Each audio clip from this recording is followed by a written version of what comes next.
Hey guys, you guys want to play some Cypher System tonight? Oh, you know I'm always down for some Cypher System. Yeah, it's gonna be great. We can roll up some new characters. Dean, you want to play? Dean, hey, What? You want to play some Cypher System or what? Yeah, but I'm trying to check and see if they delivered my new book yet, the revised edition. The Revive Edition is out already? oh, it's out. Oh boy, yes, it is out, and let's talk about it.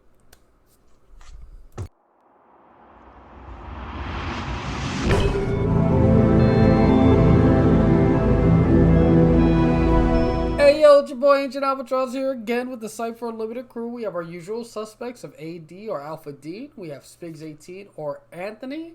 And Dean, I think we have something pretty nice to talk about today, don't we? What are we talking about? Well, guys, today is the day that we get to talk about the revised edition of the Cypher System Rulebook. So the big cool part about it is if you have the original rulebook, you don't need this one, but you're gonna want it. I mean, really, really, really, really, really want it. Um, it's everything that the original book was. It doesn't make the original book obsolete in any way, but it adds so much from organization to just grandiose options. Customization becomes paramount. And that right there alone is just amazing. I absolutely love this book. Um, yeah, so thank you, Monty Cook Games. Thank you, Cypher System. All my glorious dreams are coming true. The creativity is flowing. Anthony, you have something to say about all this? Yes. Dean. So our review is over because Dean already told you what his opinion is. Cut video. Nah, just playing. For those of you that do not know what the Cypher System is, it's a which is weird because that's all we make videos about apparently. But Cypher System is the Monty Cook Games universal role playing system. It powers many of their games: Numenera, The Strange, Predation, Gods of the Fall, Unmasked. They have four more original settings that are coming out soon. It also powers Vert RPG by Raven Desk Games. It's a D20 based system where the GM doesn't roll any dice, and all conflict resolution is based on hitting a target number on a D20 from 1 to 10 that is multiplied by 3. So it gives you ranges, say 3, which would be a super easy task, all the way to 30, which is almost impossible without the help of using effort, ability, skills, or assets. We could do a whole video series on explaining the mechanics and rules in a later date if you guys want. Just put it in the comment section down below. And if you guys demand it, we'll obviously fulfill your demand and make videos on the basic rules of Cypher System. But that's not what this video is about. This video is about our opinions and a basic walkthrough of the new revised Cypher System core book. Yeah. So we're here discussing the new Cypher Core book, but full disclosure, we did get. Oh, excuse me. We're discussing our opinions on this book. But full disclosure, we did receive advanced review copies from Monty Cook Games for this. But that aside, we all backed the Your Best Game Ever Kickstarter at the you wanted all levels, so we would have gotten our what is the Kickstarter backer copy of it at this point anyway. But them giving us an advanced copy that will not influence our decision or excuse me our opinions at all. You guys know how it is. We keep it real. But And just to add on that, our review is not on the advanced copy. Our review is on the actual final product book. yes, thank you for adding that. Mhm. So So yeah, what let's we're get. going to be doing today, guys, is we're going to be going through. Well, first of all, so everybody understands, the book is broken up into basically 5 parts plus an introductory part, so 6 parts. Each of those parts are character creation. Um, oh my God, drawing a blank. Character creation, rules, Mhm. um, genres, the basic core rules and running the game and GM tips, and then of course the last chapter is all your appendices and your uh, character sheets and things like that. Yep. But today we're going to focus on creating characters. That's part one. and part one basically is chapters 4 through 10, and we're going to go over those for you today. But before we start that, let's just go over the first 3 chapters of the book. And anyone that's ever read a role-playing game, the first 2 chapters are usually, the first chapter is usually a letter from whoever the writer is. And in this case, it's Monty Cook, and he drops some jewels of knowledge with all the rich gaming history that he has in his brain. And it's basically introducing you to Cypher System and the basic rule set of the game. And there is a nice little tidbit in those first 3 chapters, if you call them chapters. What you call it? There's a specific section called tailoring the rules, which we were discussing, and we feel it really encapsulates the whole essence of the philosophy behind the mindset when it comes to gaming with Monty Cook Games or Cypher System, and we want to read that off to you. It's not a long thing. We're basically just going to hit you in the head with the first paragraph. Yeah, not the whole chapter, just one little tidbit. Not the whole chapter, not the whole... You want a drum roll, Dean? So, I'm going to just say this real quick before I start reading. Charles Ryan said it the best, when he first, in one of his articles that he writes for Cypher System, and he basically said the rules were written for the players, not the GM. So here we go on tailoring the rules. It says sometimes you have to alter things to make it into what you need and want.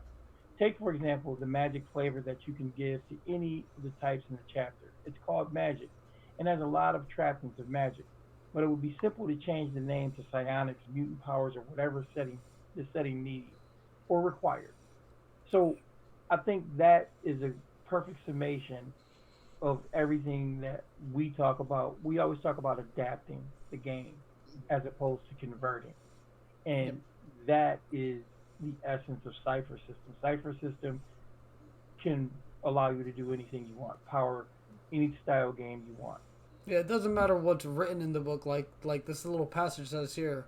Even though it says magic, lots of things can produce a similar magical effect. Like, let's say a fireball. Like, and again in that example paragraph, it says psionics. Like, psionics could be a fireball. Mutant powers, someone has like a channel fireball. You go even further, cyberpunk, someone has an augment that shoots a fireball. Like, it could be anything. Like, and that really is the beauty of this universal system, is that you can really set anything in the book to do anything else. It's not set in stone, and it's just wonderful.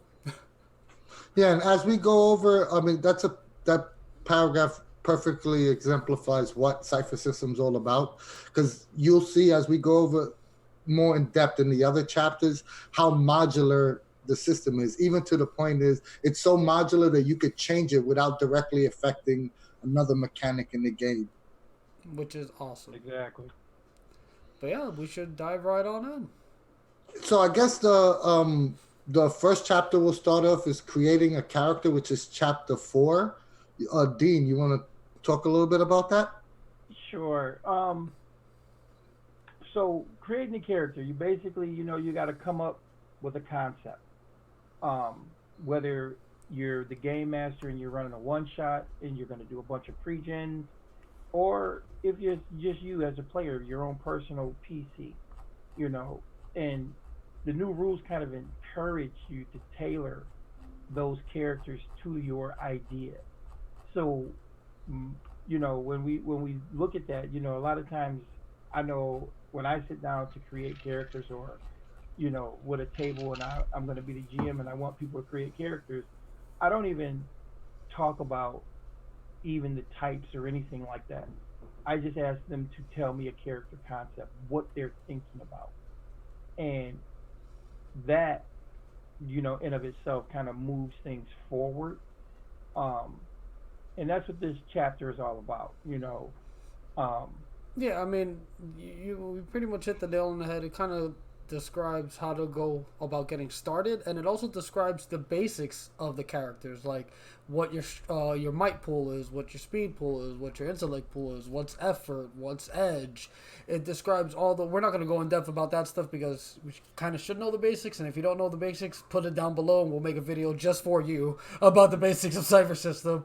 But yeah, this is that chapter that discusses all those little basic, little information on your character or about your character so that you will know what it is you're reading going forward. Yeah, it also touches on skill. And I will say this, I think this chapter is pretty much the same from the original version. I even looked at the skill, the list of skills that they gave as an example. I could be mistaken, but I'm pretty sure it's the same exact list from the original Cypher System rulebook. But they maybe added a little more on creating your own skills, like broaden that paragraph slightly. But it's pretty much the same chapter from the original. And and I can speak also to that whole when I was saying about creating a concept. Um, I was fortunate enough to be able to play in Sean K. Reynolds' Instant Adventure at Gen Con, and he made us pre-gen characters.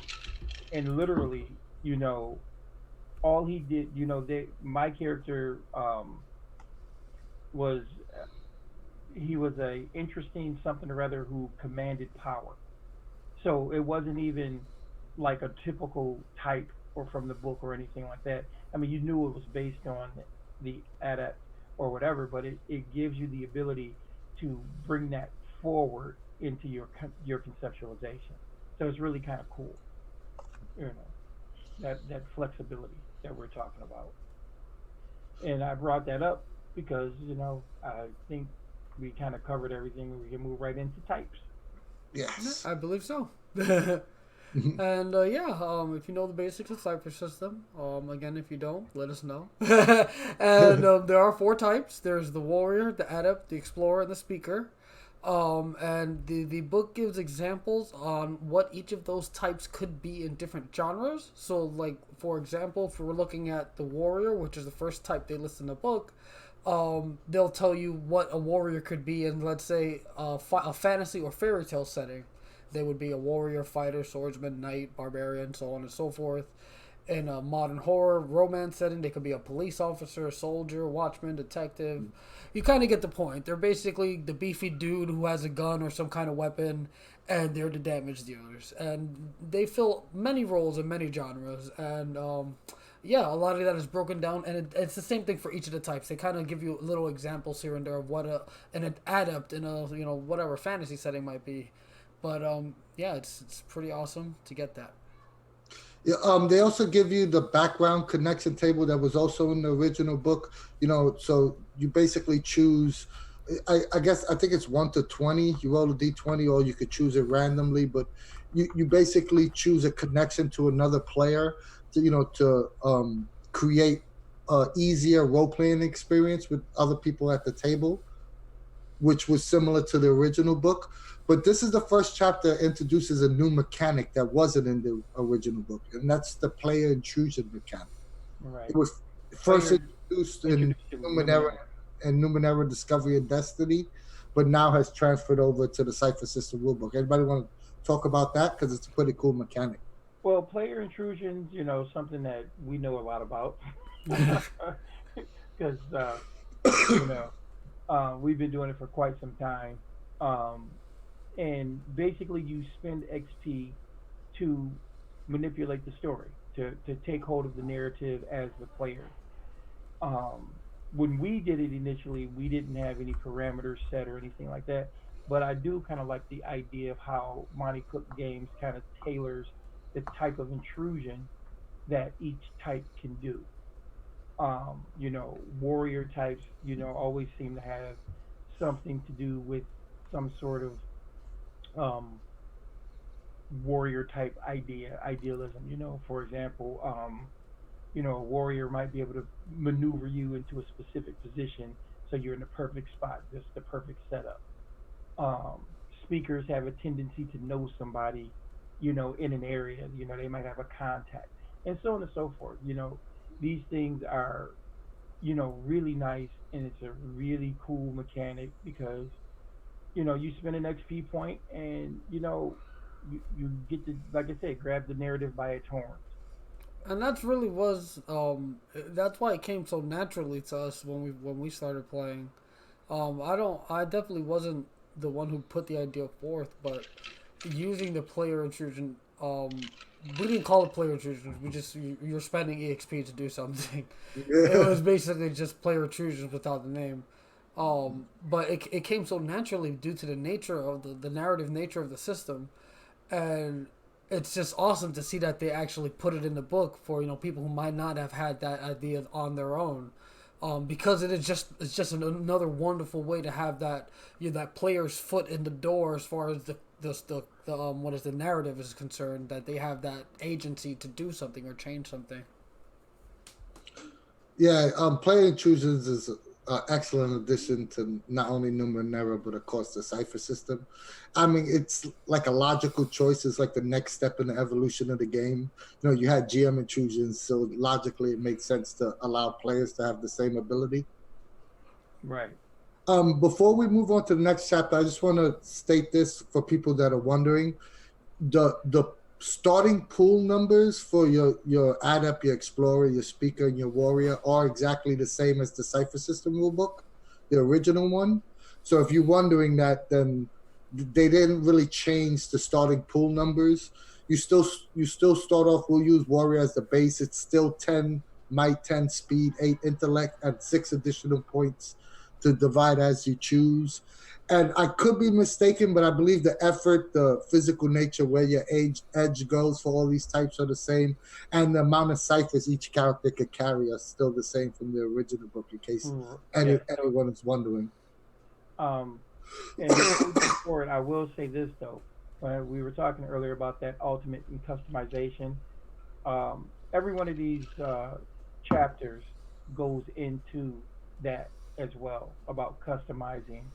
Because one of the things you can do with your types now is these are all options. It's all optional, but they throw the optional rules about reorganizing your points. So you can take 2 points from one pool and add it to another, and so on and so forth, to balance out your characters, as well as they also introduce the ability to take a disadvantage.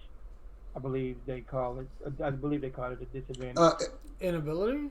it's No, an inability. I'm Yeah. sorry. It's an inability. You can take an inability on your character, to either add to your pool or edge, or things like that. So these are some of the interesting customization or customizable options you have now.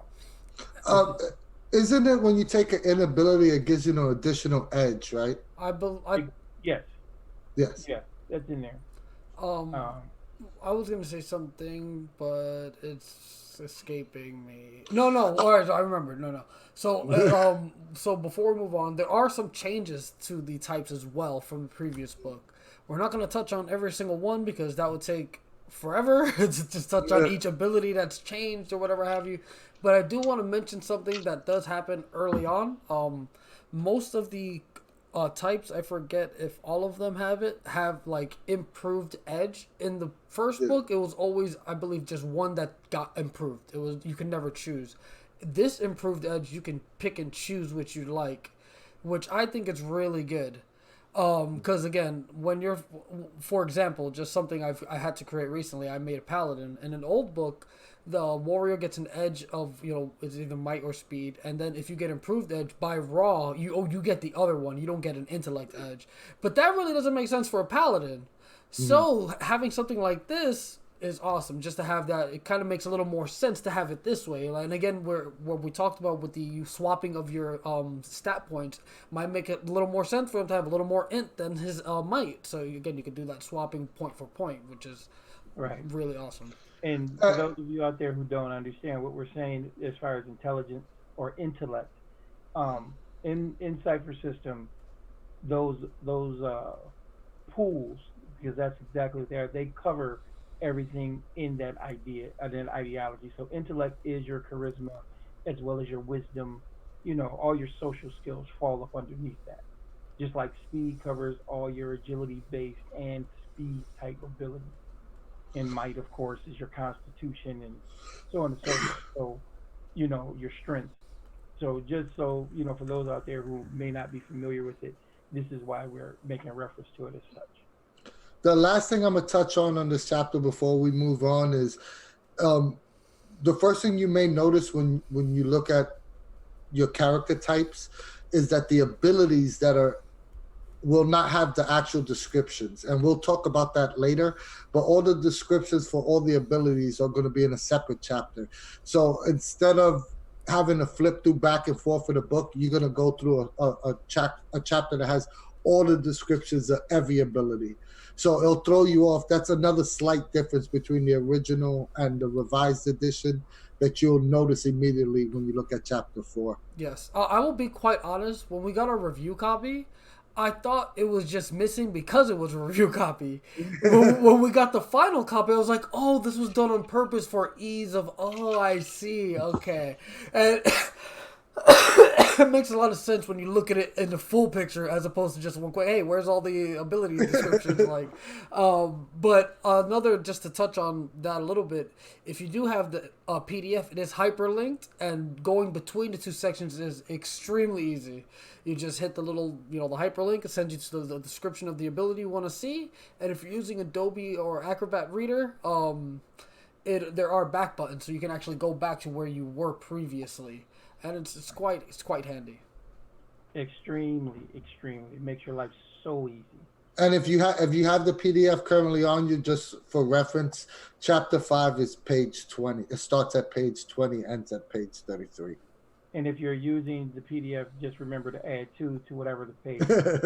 Yes. As far as the PDF page count goes. Yes. Yeah, you got to add 2. We'll be sure to both mention the physical page and the PDF page. So have we exhausted all our ideas on chapter 5, and do we want to move on to chapter 6? Yeah, let's move on. We will never exhaust our ideas. It's true. We're being good today. We are actually trying to think. Chapter 6 is flavors. The flavors, just like they were in the original book, stealth, technology, magic, combat, and knowledge are all there. And it is, again, just like everything else in the book, it's been broken down into component parts, very modular. So you basically will see the name of the idea, the concept, or whatever, and then later on in the book, it will give you explanation of those things. They're just grouped with every other ability, like the type abilities and all that stuff.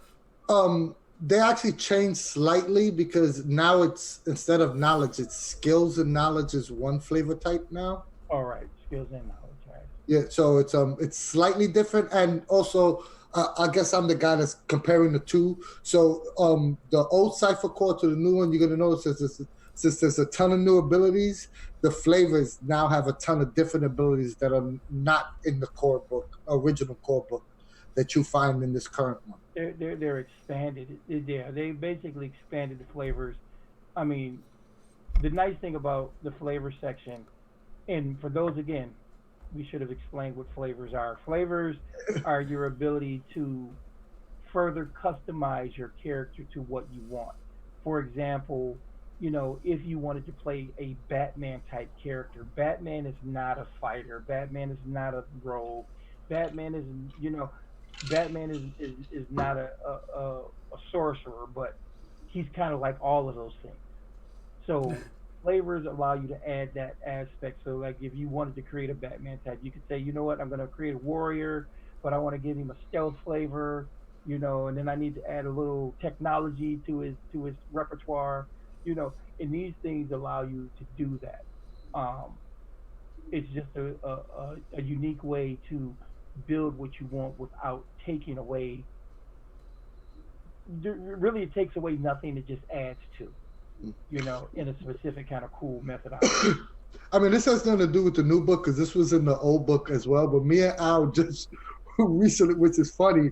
We didn't realize that if you chose an ability from the flavor, you had to remove ability from your original type abilities Wow. and Okay. not never be able to pick that ability. Yeah, I did not know that. Yeah. Honestly, it never 100. Well, it never came up much because honestly, I do one shots, and they never get to be picked again, anyways, because it's just a one shot. So, that's kind of why that kind of struck me as a surprise because again, one shots don't really deal with leveling up and then revisiting old tiers or anything like that.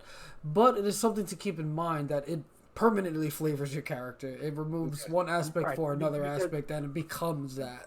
well, that I think that makes perfect sense It does. in the respect that you're not you're not just that type anymore. You've created a new type. Yeah, basically, yeah. Yeah, you know. So, and I think that's one of the things that going forward, when you think about it, when you look at like the other books, when you look at Predation or you look at Gods of the Fall, they are not warriors. They're champions. They're not, you know, um, explorers. They're terrans. Because they have been modified in a specific kind of way to make these new types. So keeping that in mind, it would be easy to run whatever game you wanted to run because you could build your types. You could build your types out as the GM and have that, with the flavors and everything else, and have that presented to your players. So you know what? Hey, I'm gonna do a Weird West. So gunslinger instead of warrior. You know, what is it? Scout instead of explorer. You know, things of that nature. What were they? What did they call them? Mountain men. That was what I was. That's scout. Mountain man instead of explorer. So stuff like that is um, I'm sorry, Dean. no, no. Go ahead. I was just riffing. He was pontificating. I was just gonna say that this chapter is very similar to the original one in the core book. If anyone wants to compare the two, once again, similar to the last chapter, the abilities won't have any definition or explanation of each individual ability. You will have to go to a different chapter for that. But it condenses the amount of text on each page size because it doesn't have descriptions of abilities, and it just looks a lot crisper and easier to read. And I was just going to touch for each flavor. There's a good, like how Dean was explaining, they give you good examples of, if you choose a technology flavor and they explain how you could create a techno priest, using an adept with the technology flavor. And they give you good examples of exactly what Dean was talking about for each flavor type. Yep. One thing I will say, since we're gonna move away from abilities soon, is one negative side. There always has to be a negative side, regardless of how good something is. And it's not a huge one, but it is one. I saw someone talking about this online, and I honestly didn't think about it because we had the PDF. But if you have the physical book and you've never really played Cypher System or don't know the skills too well off the top of your head just from reading the name, there will be an awful lot of back and forth between the types and abilities, and there will be that constant back and forth because they are not listed with the types in the in the relevant section. They have their own separate section, so you can't just look at that one page and say, hey, the warrior has bash and bash does this. No, you say, hey, the warrior has bash and now I need to go to this page to see what bash does. Again, not a huge negative side, but it is something to consider. I mean, no matter how you look at it, I mean, and like I said, you're right. It can be considered negative, or it could just be a huge positive because at least now you know where every ability. That is also true. It's more, I would say, not a negative. It's more. The only reason I bring it up is because I was just, I was talking to Anthony. Pathfinder did the same thing. The new Pathfinder 2 is kind of got a similar setup. Everything is sectioned off. I will say this, that I could totally understand that complaint. that you're gonna have to flip through chapters, but it dramatically minimized the amount, the page count of character creation in the beginning of the book, which allowed them, when you get to the abilities section, see where they made up that page count. That is definitely a fact. But not only that, where they made the page count up, but also added. Because everybody understands that the original book was 418 pages. Yes, I have it right here. This is now 450 pages of fun. You stand corrected, Dean. The original book was 408 pages. Oh, damn. So that's 10 more pages. Fact checked in real life. Okay. No, I'm saying that actually even proves your point even more. Yeah, it's even bigger than you thought. Yeah. So they gave us 42 more pages of content. But awesome. That is a valid point, though. And I could definitely understand someone that's never played the game before having to go from chapter to chapter, because I've disliked that about certain game books before, so I could totally see their side on that argument. But again, on the flip side, if you have the PDF, it's a non-point. Yeah. It's a completely non-point because of the extensive hyperlinking and the ability to go back if you're using certain PDF readers. And I just like the crisp layout. It looks nice. It looks very nice. Not having so much text on one page, and the way. Don't get me wrong, I love the original Cypher Core rulebook, but by having each character type have its abilities and the description, it was a lot of words on one page. Well, yeah, I mean, like I said, it kind of streamlines it and makes it look sexy. I guess the older I get, it doesn't bug me. I mean, I like my physical books as much as I like a PDF, and that's why I just kind of brought it up. I was saying, for me, with the playing with it with the Pathfinder 2 book was the same thing. It was like, wow, you know what? I can go right to this section and find whatever ability I want. It's in alphabetical order, perfect, boom. As opposed to trying to remember it's on such and such page under the warrior, or this, that, the third. So it like you said, 6 of one, half dozen of the other. It works and it doesn't work for those out there. But are we ready to move on to the next chapter? To do it. The next chapter would be Descriptors. Yeah. What page does it start on? Page 38 on the physical book, page 40 if you're using the PDF. Descriptors as a whole, in my opinion, are basically the same ones that they were. I mean, there's 50 descriptors now. Mm-hmm. I believe there are a few from other books that made its way into here. But overall, it's the same thing. The descriptors are still the same, wonderful anecdote that they were. I like the fact that when you wrote that sentence about your character, it was also defining, and it had an impact on what the character was all about. So, yeah, And for those that don't know, the Cypher System Core mechanic of building a character is built off a sentence. It's an adjective, noun, that verbs, and the descriptor is the adjective. So you have examples like calm, lucky, graceful, impulsive, strong, perceptive, vicious, weird. There's a whole bunch of cool ones. And a couple of ones that I see that I did not remember from the original book.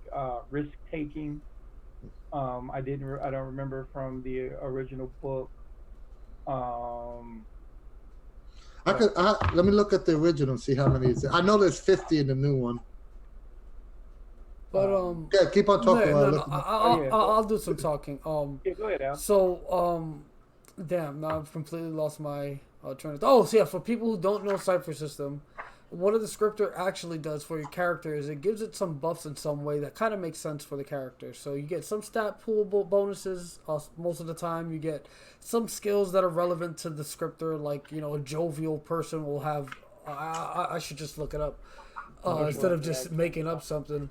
But they all give you something that's relevant to the descriptor, and it adjusts your character accordingly.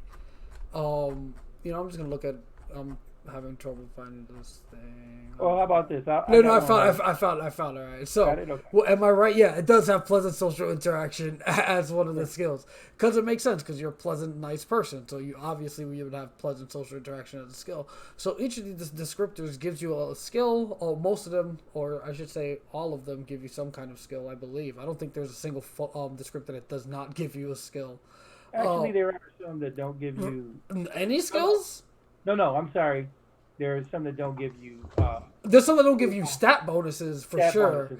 All of them give you some sort of skill. Yeah, and some also give you an inability to balance out the power of your the buffs that you're getting. But the inabilities always make sense for the descriptor. Like I'm blanking on examples for inabilities. Like there's a descriptor called beneficent. And that one gives you the inability, says while you're alone, all intellect and speed tasks are hindered. So, basically because you have a open and generous nature, you feed off of people, and if you're in a situation where you don't have anybody to, kind of connect with, it can cause you to, have an inability because you're extremely helpful, and that's how you kind of. For those that may not know, what is the inability? And just for the record, the inability is the first time they introduced it's not the first time they introduced the inability mechanic to Cypher System, but this is the first chapter of the new revised edition where they actually speak on the inability mechanic. Gotcha. Well, inabilities are they're the opposite of skills. They're things you are bad at. Where skills make things easier for you, just quickly, they drop things down in difficulty by one step. And sorry if you don't know the lingo, we'll make a video for you. Just be sure to leave a comment. And the inabilities are the opposite way. They make things one step harder for you. It's called a hindrance in the book. And again, like in Dean's situation, the inability was intellect defense task. I think you said it was become 2 steps more difficult, or. No, all intellect and speed tasks are hindered. So all of those, because that's a very harsh one considering the circumstances. Usually it's just one little thing, like, let me see if I can just find one little thing. Like, all right, so here, social interaction. Yeah, I mean, exactly. But with kind people have, I guess they're a little naive. So being kind comes with risks. They're all tasks relating to detecting falsehoods are hindered. So being kind, you're not one to look out for like shady person. So you have an inability at detecting lies, basically. And again, I don't know. Well, I was gonna say, go ahead, Al. No, I was just gonna say it just makes sense for the descriptor. I mean, I don't know if while I was looking up. By the way, there was 45 descriptors in the first book. There's now 50. 5 more. Yeah, 5 more. And I don't know while I was looking it up. I don't know. I'm sorry if I'm repeating anything you guys said. But usually with a descriptor, you get some skills and maybe additional points added to your pools. I don't know if you guys. We did say that. That's why I apologize beforehand. No, but yes, we went over like what the basics are and like all that. And the last thing I guess is that they have a pretty more in-depth way of customizing your own descriptors in the new revised edition opposed to the older version. Yeah, so you get a detailed way of how to adjust the stats, the skills, the inabilities, all to make it somewhat balanced where you're not just stacking like plus 10 like to your stat or like giving it all positive skills or whatever have you. They break it down pretty well on what a skill could be, broad skill versus narrow skill, which they touch on exactly what that is in that little section there. And that helps you tailor make your own descriptors. Let's say you're not liking any of these 50, and you don't have any other books that have other descriptors. Or you just get an idea. I mean, or you just get an idea. I created descriptors, and actually when I looked at the customization of descriptors and everything else, it was kind of funny because I was able to kind of mimic the majority of that, but a couple of the descriptors I created now, I'm going to go in and revise because this gives you, the exact process, with which to do that. Because like there are all those descriptors they gave you. There's still more things under the sun. We know. I mean, I don't know what the lexicon of the English language is as far as the number of words that we have that describe things, but it's out there. Mhm. So if you're thinking, just like when you look at the expanded worlds book, they added a descriptor called adroit, which was like, oh wow, cool, you know. So on and so forth. So those things are out there for you to do. You can customize the ones that are in the book if it doesn't fit, the whole idea. If you can come up with great justification. So yeah, I think this is a running theme that we're gonna discover when we go over all the chapters in the new revised edition. Is they give you options on how to customize most of the major mechanics of this game, Yes. yeah, and it goes with the whole modular system concept. yeah, and it even goes, and we've talked about that in other books. Species as a descriptor, your character is an elf who blanks, you know, so things like that, and they give you the rules to do that too. So it's really, really, you know, I basically I think what Monty Cook did was decided to, give you a insight into the creative process. So, Yes. Here's where we start actually seeing the big differences between the revised book and the original book is when we get to chapter 8 and we get to focuses. And just like how the descriptor was your adjective, your focus is your noun.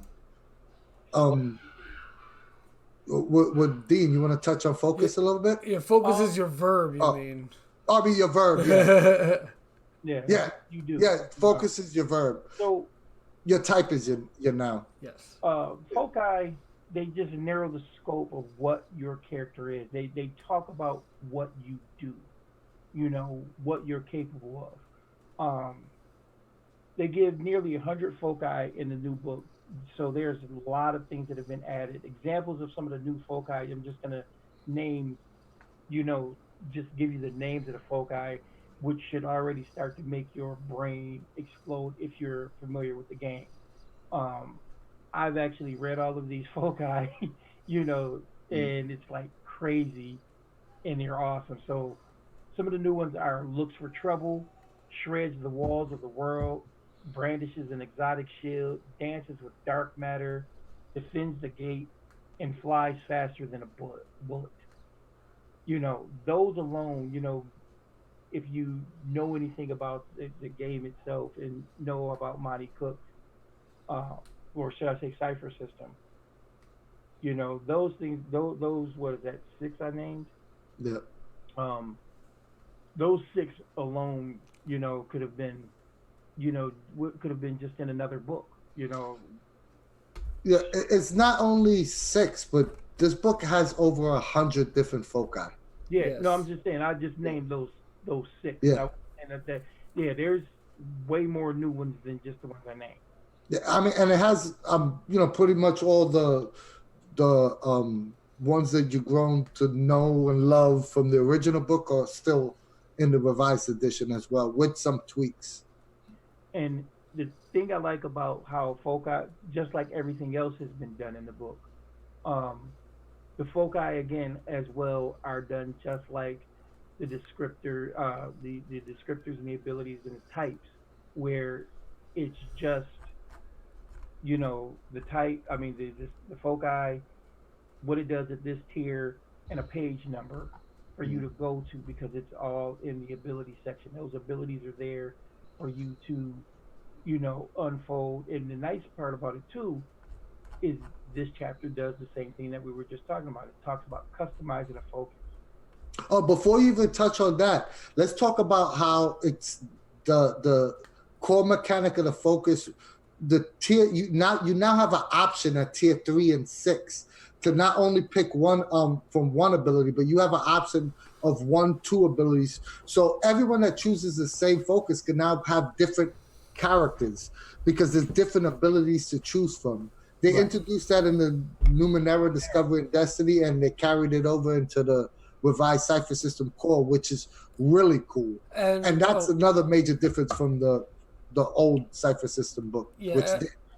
And for those who don't know, previously the focus, you only learned one thing per level. It was always set in stone. You got the same thing every level. If someone had the same focus as you, you both learned the same thing, same level, whatever. Now, when you get to level 3, you get to choose between two things. So, two people with the same focus, once they get to 3, they can become different, unless they choose the same thing. But I don't see why you would want to do that in a game. And before we go into creating foci, because I know Dean wants to jump on that, we should definitely touch on they introduced focus connections as well. You know, which it's basically like the player connections from your type, but now these are 50 different connections that unify and tie your players together based on your focus. And this is hella cool. I was just like looking at this list. You know, I'll pick one at random. I'll pick 6. Pick one other PC. If they're within immediate range when you're in a fight, sometimes they provide an asset, or sometimes they accidentally hinder your attack roll. 50% chance either way determined per fight. I like That's that. cool. And so now you get to pick, you know, like these cool connections with your focus as well as your type. Right. And, you know, to jump on that bandwagon and talk about that, I think this is something that people don't get as well about Cypher System.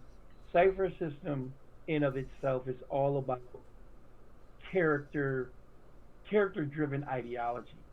So it brings those connections with players, you know, with your type connections, your player connections, now with focus connections. These things are all there for you as players. So, in my opinion, so nobody's ever left out. Yes. You know what I mean?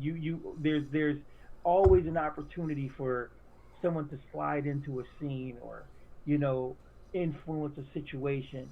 And I think, as you know, as Anthony says all the time, I have to use Anthony's word, it's hella cool. And on top of that, I'm gonna use the same example Anthony used. Let's say you have a group of 4 people, right? Whatever, and they all have backstories, whatever have you. But no one, like, let's say they're 4 strangers, they don't know each other, they didn't even consider adding one of the other players to their backstory. But now with, again, Anthony's example, number 6, you say, hey, that guy, I actually knew him back when, and, you know, we have a long friendship, and it adds another facet to get people invested into the characters knowing each other and working together. And, you know, you just made me think about something too.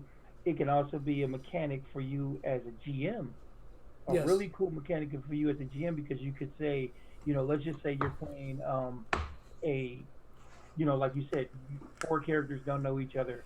One of you guys is playing a wizard, you know, or a sorcerer or something. Somebody casts a magic, and you as the GM can say, oh, you feel a strange tugging. You know, the primordial forces that swirl within you. You know, you feel this tugging, and when you look and your eyes meet with this person, there's a familiarity, and your power goes off haywire or something. You know, you could do so. It adds story element.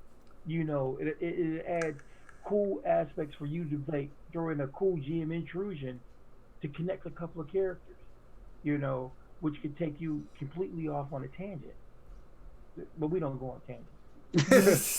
That's all we do. That should be our descriptor. That's definitely his. What is it? His focus goes off on tangents. And speaking of tangents, I know you're probably most excited to start talking about this, but so we'll release you on your ultimate tangent. You could talk about creating your own foci in the new book. Oh, well, like I said, yeah, this is kind of my bread and butter. What I did with, especially Unmasked. Unmasked kind of forced me to, you know, take the reins of trying to create foci.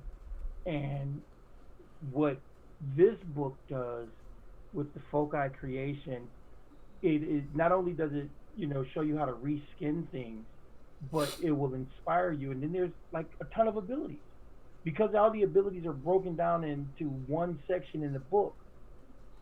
You can focus and create your own, you know, with ease now, because now you're not, you're having to go, which focus was this ability in, or which focus was that ability in. They're all right there in front of you. Not only did they make it easier by having all in one section in alphabetical order, they even made it even more easier by breaking down focus abilities into categories.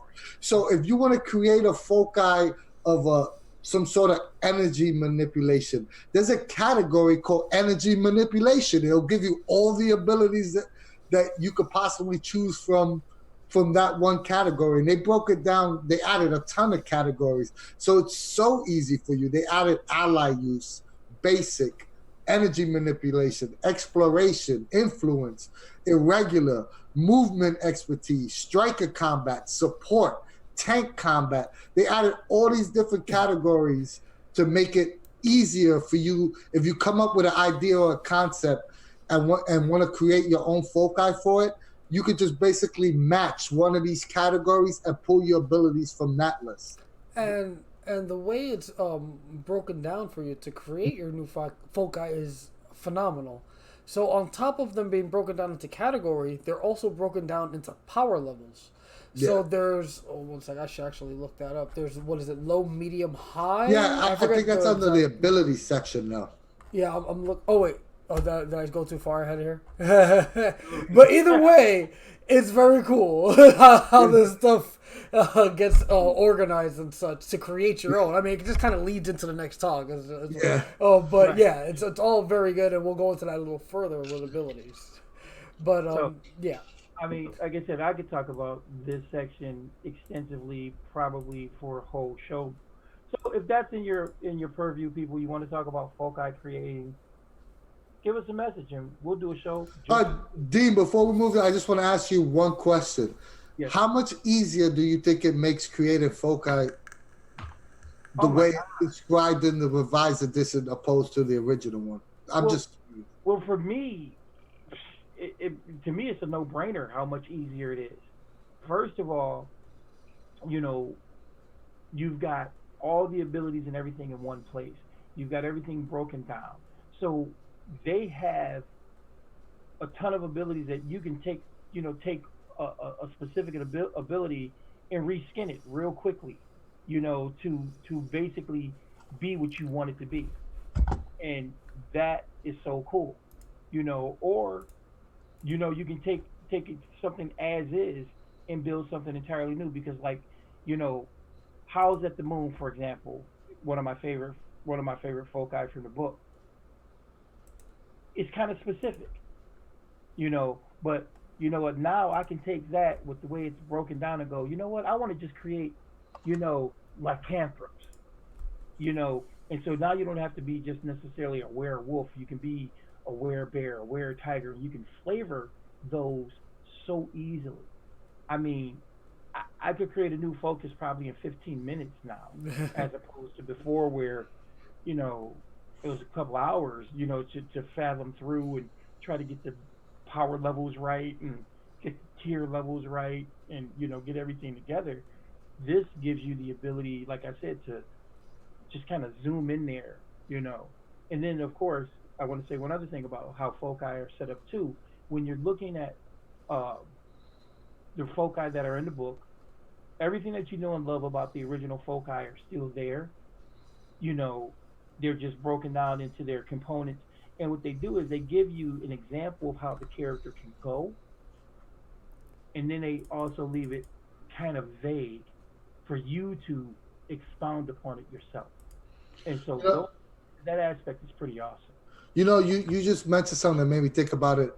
What I'm most excited about the way the new foci is structured is, you said Howls at the Moon, and I thought about, hey, now with the multiple tier abilities, like say if we did a tier 3, we could do a family of werewolves and have all the characters be different, because now it's not the same cookie cutter foci where everyone gets the same abilities. Now you get to choose at 3 and 6. You get to add the flavor, the addition of flavors, so you could really make 4 characters that are werewolves seem totally different, not the same exact, even though they all have the same focus. Well, think about all the books we've read. Think about all the lore we've read, like with vampires and. Mhm. Ooh, speaking of vampires, Stay Alive is coming.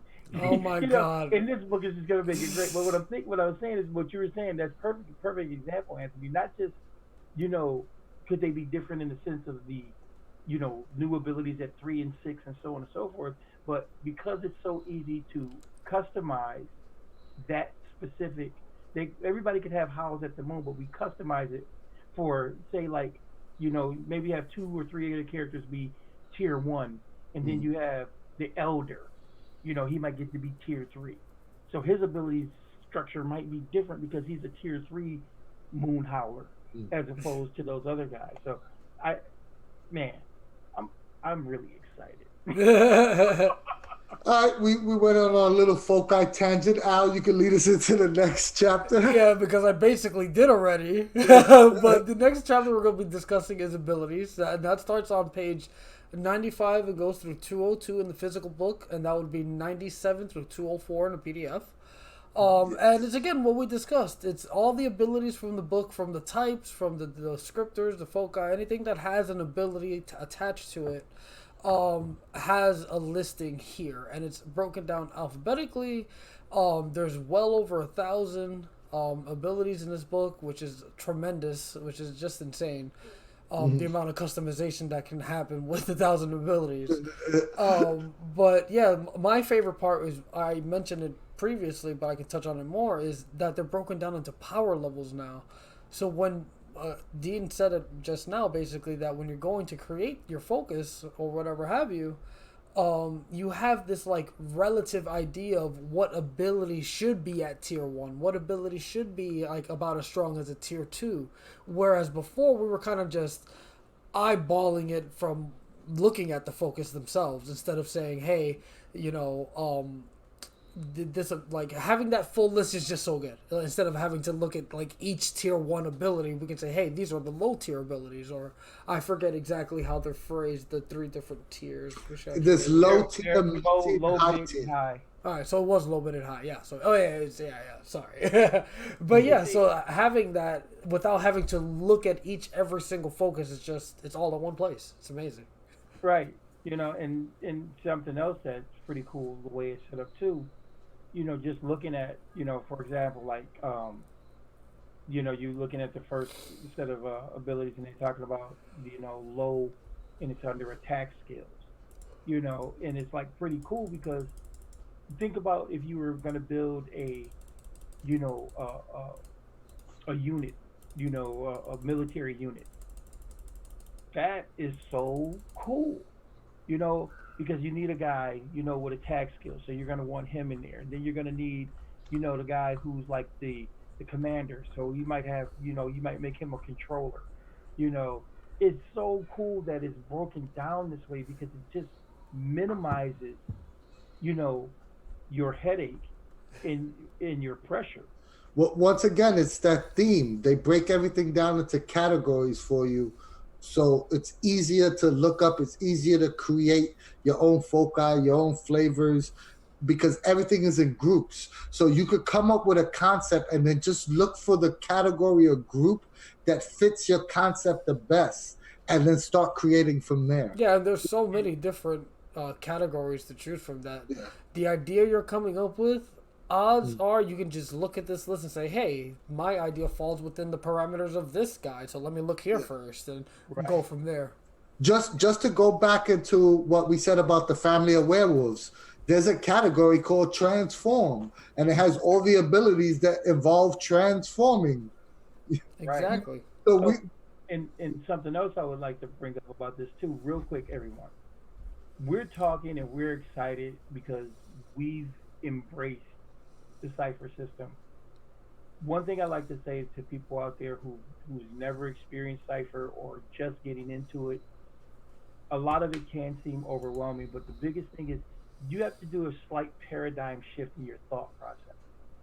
And if you come at Cypher system from a narrative point of view, from the aspect that you're going to tell a grand story and then work backwards into the mechanics and stuff, I think it works a little bit better. Every time I watch a movie now, it's crazy because now it's like, could I put that in Cypher System? I could. It's TV shows, everything is, and Let's prime go example. back to abilities of this chapter, Mr. Tangent. Oh, We're doing a review, Dean. We're doing a review. Go ahead, talk about the abilities we're doing. All the new abilities. No, but I was just saying that because the ability section, I'm bringing it full circle to be overwhelming. You think about it. It's from page 95 to what, 205, Al? 95 to 202, 97 to 204 in a PDF. So that's a well over 100 pages of stuff. So don't be overwhelmed by it. Just kind of think about what you want to do and then delve into each of those ability sections as necessary. And not only do they have all the abilities from the original book, they made the adjustments so that these abilities are expanded upon even more so than the original. They added well over 300 new abilities. Oof. So that's there's a ton of new abilities that you've never seen before. So like I could spend all day reading the ability section, and how we spoke about earlier how all the abilities descriptions were in the earlier chapters of character creation in the type section. Now with all the definitions in one chapter, it like increased the page count on this chapter, but it allowed them to add multiple new abilities by just removing all that text in the earlier chapters. Right. I mean, I'm just because we're sitting here looking at it, and I can't help but browse, even though we're talking about it. I've read the book. I haven't read it cover to cover, even though I am attempting to. I get caught up, but it was just like one that just jumped out at me just now that I had never seen before, called aquatic combatant. And it's like you ignore penalties for any action, including fighting in water and environment, underwater environment. How cool is that? I mean, it's just like, and fun. On top of that, the fact that they were able to group all the abilities together like this, where they didn't have it previously. Previously, to have a new ability like this, you essentially had to have another focus or another whatever type descriptor. But with this, and I could be wrong, I'm assuming there's some on this ability list that are not listed with any of the other focus, and they're just specifically for crafting to your heart's content. Yeah. And which is awesome, which we didn't have that before, and now with this new section we have that, which is fantastic. Wow. Yeah, I mean, I haven't really dived into, like Dean said, I haven't read every ability because it's just so many new ones. And it's like what Dean said, I'll start reading something and then something else catches my eye and I get excited. And then I'll start reading about that. It's literally over 1,000 abilities. It's definitely tough to read all of that. And the thing about it is, because it's in alphabetical order, you'll be reading something, or you'll see and you'll go to the hyperlink, and it's funny because, like I said, I was looking at aquatic combatant, but then just a little bit lower, because I happened to scroll down a little bit, I see attack again, attack, and attack again. It's like, okay, what is this? You get caught like that too. The rabbit hole. Yeah, you get drawn in. So pretty cool stuff, guys. I mean, yeah, they also changed the wording of some abilities and corrected the like the actual wording of some abilities from the older version, which is nice. On hand? They made the wording a little clearer. I know in Thrall they changed the wording of. Let me find that. But keep on talking. But it's hard to put into words how great it is to have this section of just straight abilities to be able to crafting focus is anybody's going to be able to do it now. It was daunting before without these very, I wouldn't say specific guidelines, but these are pretty specific guidelines for where to find those types of abilities that fit again all those different categories we have. Let me just read off a couple here. We have what is it? Where is my list here? So there's attack skills, companion skills, controlling stuff, crafting, cure, like transforming, like Anthony mentioned, support, like any idea you could think of. There's most likely a section here covering something of that nature. What I'm excited about what you just said. I'll think about it for a minute. You know, people like yourself, you love video games. This right here gives you the ability to recreate those concepts, but still play it within the realm of Cypher system. People who play MMOs, well, he's a controller, he's DPS, he's the tank, you know, that's right there. If that's the Yeah. type of game you want to run, you know, boom. It's super easy.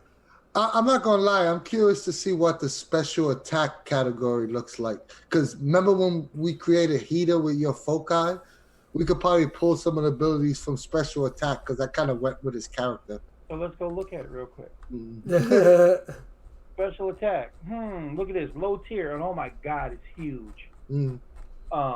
Advantage to disadvantage, aggression, arcane flare, bash, bloodlust, concussive blast, control the field. That advantage to disadvantage actually sounds like what we were talking about. Yeah. Kind of with the heater. Hurl flame, the heater. Yeah, I see. What else is there? There's so many cool things. So there's so many things right there. Successive attack, the heater. Yeah. So those are all abilities that we were talking about for your character, built right into the system. Yeah, right? and we had to create those from scratch. Yep. And now they're just there. Those are things that the focus that I created. Had a section in there for creating those ideas. But now I don't even have to necessarily create a new ability. I can come here and look and go, you know what, that fits the idea, that fits the mold. And if it doesn't exactly, you can always alter it too. Right, that's what I'm saying. That fits the mold. It's not necessarily the actual thing I want to do. So people look for an update to Heroic because I'm probably gonna have to update it with this new stuff. Yeah. Oh my goodness. This is the biggest section that we covered so far. And I'm not gonna lie, I've just been reading this for the last 2 days, the ability section. So it is rather intense. Yeah. It's intense and it's in a good way. Yeah. I mean, I'm sitting here looking at it and it's like, like the special attack section I like. The other one, the other section I was just looking at was meta, because that just kind of called, another massive, for the levels, for low tier, mid tier, you could create whatever you wanted. If you were running a superhero game, this is what we wanted to see in a superhero book. Yeah. Ooh, I want to play a metahuman. I want to play, so it's so easy. You could even, like, say if you're running a modern game, you could even run a modern game and say, hey, you can only pull abilities from these categories to create your character. Mm-hmm. Yes. Right. So you could say you could only use social, craft, environment. Right. Yeah. And attack skill abilities. It makes it so much easier. It's right. It's I mean, awesome. in that respect, that's what I was going to get to when we were talking about this ability section. I meant to have that character sheet handy. No, I can't because I just got my new room set up. I mean, we should definitely craft characters on the last. I mean, we should, but I wish I had the sheet from Sean Reynolds, from the Instant Adventure, because literally I see what he did now. I was I didn't understand exactly what was going on, but now it's completely viable because, like I said, it wasn't a type that was in the book. It was just like, I was a guy who wielded power. Yeah. And I had an attack, a blast attack, but it wasn't defined. It wasn't like onslaught. It wasn't. Yeah. It was a lot like onslaught because onslaught is not defined as what energy it is or if it's energy at all. You know what I'm saying? Yep. It was that type of concept, but this now makes perfect sense. So now when you sit down and make a character, people, you don't even necessarily have to play a type that's in the book. You can make your type. Mm. Cool. Facts. Very cool. Cool. I mean, Mind blown. But yeah. So- Any other final thoughts on abilities, or did you actually look up Enthrall, Anthony? Oh no, I started getting my mind blown. And we you can were move looking up Enthrall for what? No, because I know that they changed the wording on some of the abilities, like from the original book. Not just the Thor, but a bunch of the other ones. You know, like they cleaned up the wording. But that's all right. We can move on to the next one. I'll No, put. I'll look it up right now. I'm right here. 'Cause well, I should say I'm almost Uh, there. And I am in the ease now. All right, Enthrall. It's probably going to be near the end. I think it's exactly the same. What was the example I read online that they cleaned up? Okay, so Enthrall says, uh, while talking, you grab and keep another creature's attention, even if the creature can't understand you. For as long as you do nothing but speak, you can't even move. The other creature takes no action other than to defend itself, even over multiple rounds. If the creature is attacked, the effect ends. Was it written like that in the first book? I have the PDF for the original. I'm pretty sure it's identical. If anything, the can't move part is added.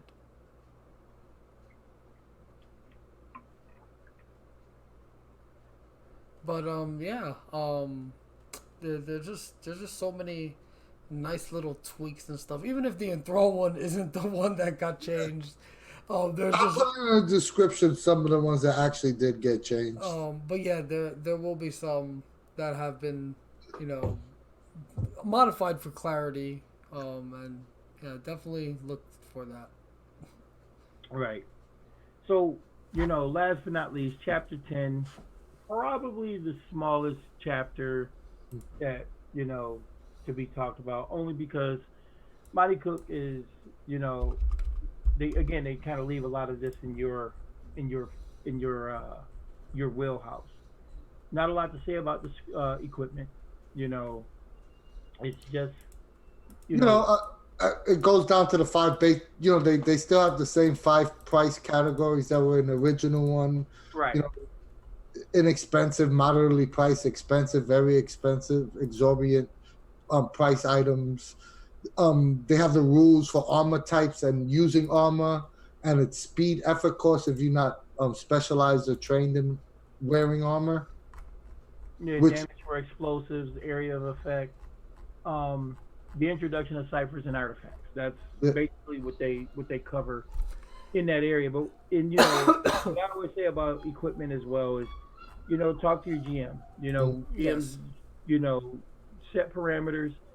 I mean, I know, especially creating a one shot. A lot of times, I won't even write equipment down. I'll just tell people, hey, take this or this. Just tell me what makes sense for your character, basically. Right. Exactly. That's And that's really what equipment boils but down. like when you're running a campaign, following the guidelines of character creation and equipment makes sense. Yes. Because you want you want your character to find these cool items and build over the course of adventures. Having the more expensive items that we tend to give out in one shots. It's a lot cooler in a campaign when you actually find earn it. Yeah. Yeah, or earn it. You find or earn it. I mean, when you're doing a one shot, a lot of times you give people the signature weapon. And really, the biggest thing the equipment section does for people running games or in games, it gives you an idea of, like, Anthony mentioned it, like the relative value of the items you're giving out as opposed to what's written in the book. What's written in the book isn't definitive. It's not everything your character could possibly find. Yeah. It just gives you that little guideline to say, hey, this is like what a valuable item. Oh, excuse me. What are the categories? It's Moderately priced, inexpensive, moderately priced, expensive, very expensive, exorbitant. So the book basically gives you guidelines like, hey, this is what an inexpensive set of items look like. If you want to say like something is similar to that, then yeah, it's an expensive item, and yeah, it sets that groundwork for you. And since it's a generic system, a universal system, it's broken down into genres and settings.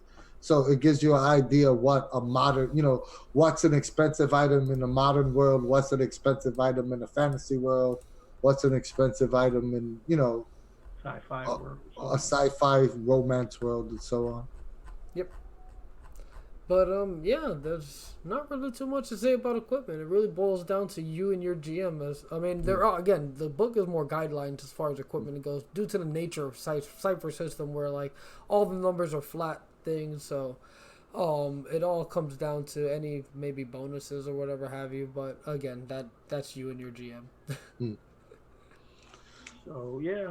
Go ahead, Dean. You was gonna say something? Yeah, basically, just thinking about the Cypher system in and of itself, and what this new book means for all of us Cypher heads out there, is I'm just excited, guys. I'm like, I'm like a kid in a candy store.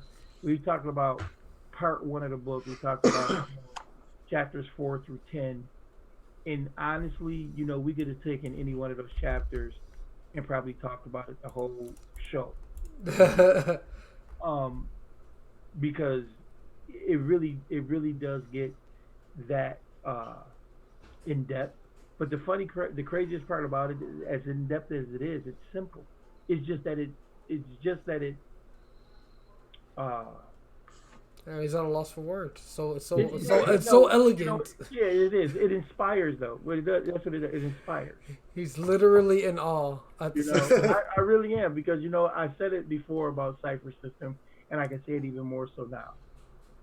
It is simple in its methodology, but it is so just exotic and elegant in its execution.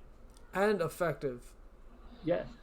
I mean, we covered the first part, the introduction, part 1. And I think in the next video, we'll cover part 2, which is rules, part 3, which is a pretty big section as well. We'll cover all the genres. And so far, so good. I think part 1 is what I tend to read and to understand the system is the character creation. And there's a lot of differences between the original and the revised that are for the good, for the better so far. So far, I'm very positive to see what our opinions are in the second and third section. We already know what Dean's opinion is. Which might. But what? But this has been a splendid talk. There's definitely an awesome book. If you can, I forget if pre-orders are still up. Pre-order it. If you can't pre-order it still, go buy it when it comes out, actually. And if you already have it via the Kickstarter, go enjoy it. Tell us about it. Tell us how much you enjoy it. Tell us some new focus you've created, or new descriptors, or new types, anything. Because it's awesome hearing all. Tell us how the book makes you feel. Yes. But yeah. And if you have any complaints, let us know about that as well. I'm curious to see what did the original do better than the revised edition, in your opinion? Yeah. I'm really curious to see if there's some stuff that you preferred the way it was, laid out, the art, whatever it is. If you prefer it in the original opposed to the new version. I'm curious to see what people will say about that. This sounds good. Been a great talk. Be sure to like, share, subscribe if you have not. Hit that little bell at the bottom to get notifications as to when we post videos. We'll be sure to post any relevant links down below as to where you can find the revised Cypher Core book and such, because you should definitely get your hand on it if you have not. Any last final thoughts? I just want to say, be on the lookout for the second part. I'm really excited to be doing this review series, and hopefully we'll get it done in 3 videos. And It's funny, but it probably is going to take us 3 videos. And I also, if you want us to do a video actually explaining the rules to Cypher System, we'll do that as well. Just let us know in the comment section down below. Yeah, people just talk to us. You know what? We like to talk. We do. Especially me. I mean, I can't speak for the other guys, but I know I like to talk. But you do it so well.